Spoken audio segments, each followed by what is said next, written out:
Hello everyone, this is session 2 in the module 1 computer organization. Module name is basic structure of computer. Let us move to the contents.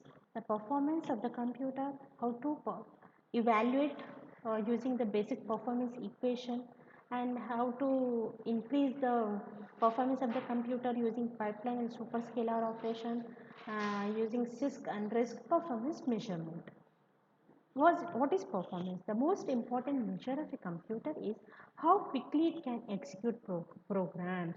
Yes, the elapsed time for the execution of the program should be very less or nominal, because you are dealing with the slowest IO devices and the fastest processor. Three factors affect the performance. What is hardware design, instruction set, compiler. Hardware design, when the design the circuit which is designed, it has a lot of gate delays. So that also has an impact on the performance of the computer. The instruction set. If if I ask you some programmer they write a more number of instructions for the program. Some programmer may write less number of instructions. It depends on the programming style.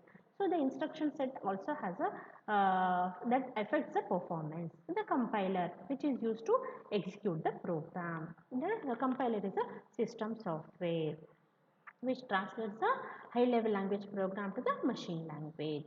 Now let us see the performance. The processor time to execute a program depends on the hardware involved in the execution of individual machine instructions. Now you can see here, in order to speed up the processing, or you can use a cache memory.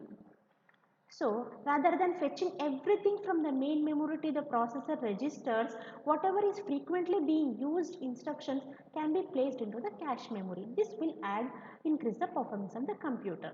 The processor and the relatively small cache memory can be fabricated on a single IC chip. So it has an impact on speed. At the same time, you are paying the cost per bit will increase, and the memory management, it has to be managed very well, which is the task of the operating system. Processor clock. The processor clock is a upon application of every clock cycle, the basic operation has to be performed. Each instruction consists of some steps, execution steps, so that each step can be, so suppose one instruction consists of say 3 steps. Okay, so the 3 steps should be executed at least in every one clock cycle, say 3 clock cycles. The clock rate, the fastest clock rate, if you use it, is the it increases the processor performance. You can achieve greater performance using a faster clock rate. The execution of each instruction is divided into several steps, each of which completes in one clock cycle. The unit to measure the clock is hertz, which is cycles per second. Now basic performance equation is T is equals to N into S divided by R. What is T? It is a processor time required to execute a program. I mean to say program. That means all instructions together that has been prepared in high level language. N is number of actual machine language instructions needed to complete the execution. So for that program, how many instructions are there? Some program have 100 instructions, some program have only 80 instructions. So the number of instructions in each program varies. So next, average. Yes, is average number of basic steps needed to execute one machine instructions. So the number of steps to execute one instruction varies from instruction to instruction. Each step should be completed in one clock cycle.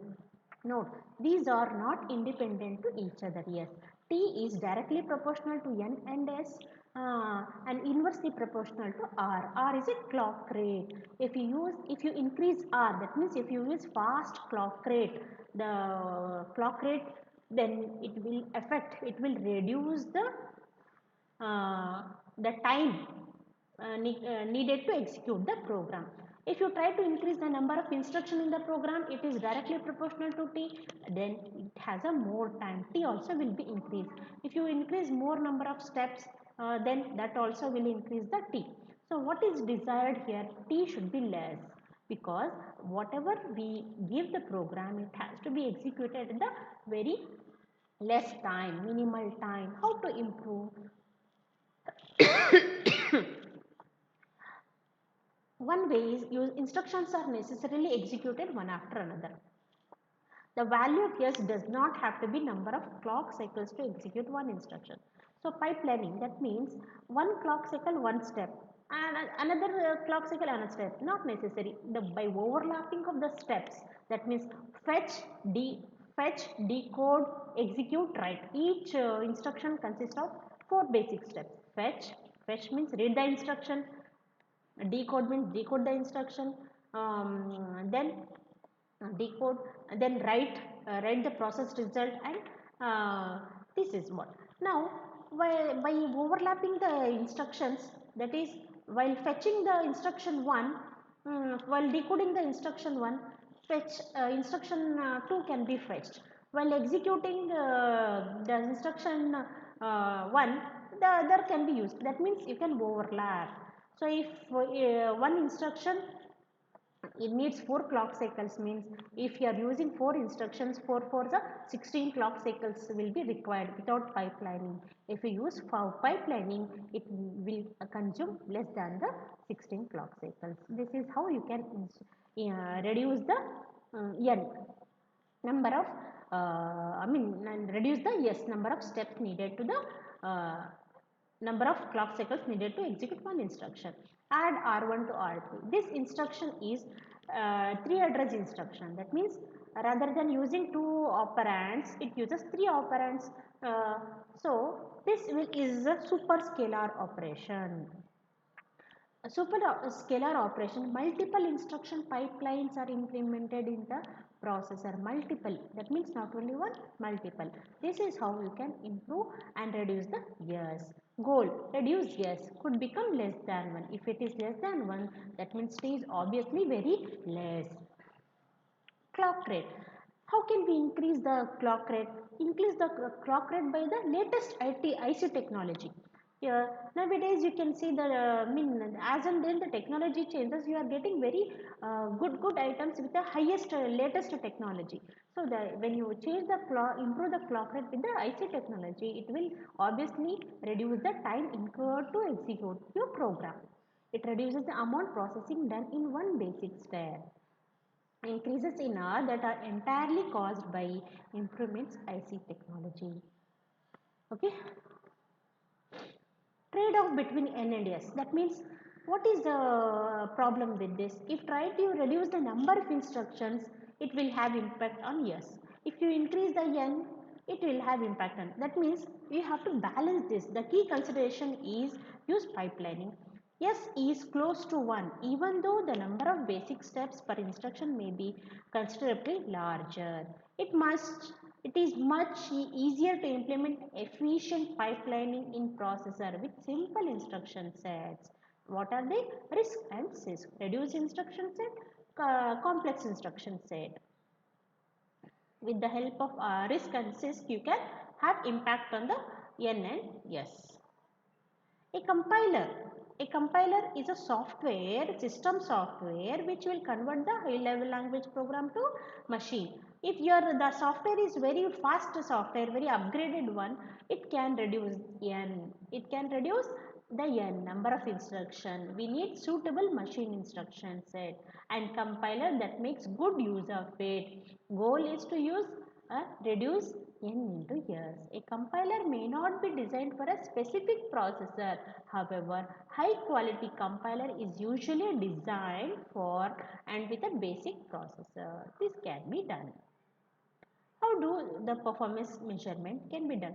T is difficult to compute. Measure computer performance using benchmark programs. Okay.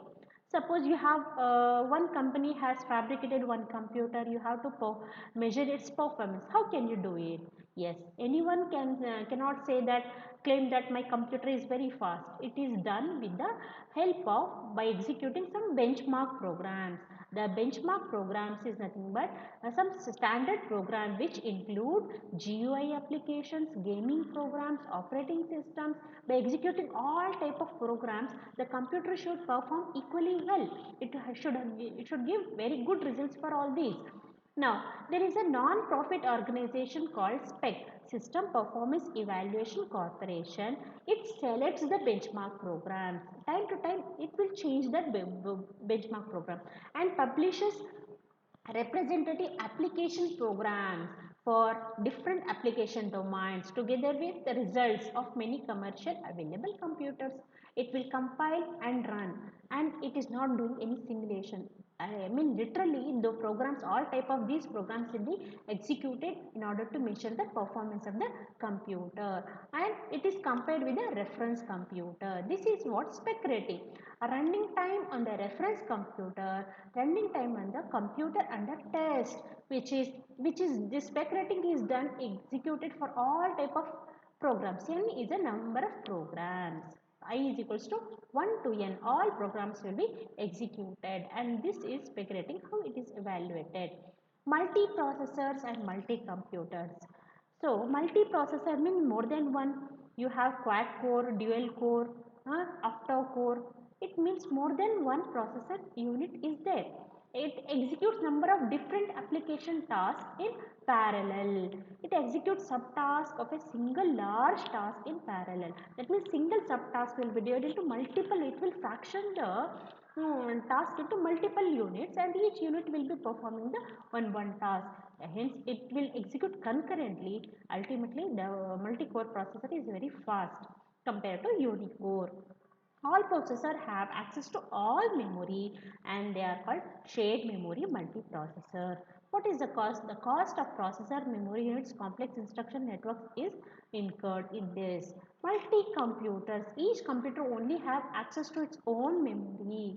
Exchange message via communication network. Message passing multi-computer is different, multi-processor is different. That means a task will be given to different computers. You can call it as a distributed computer or distributed networking.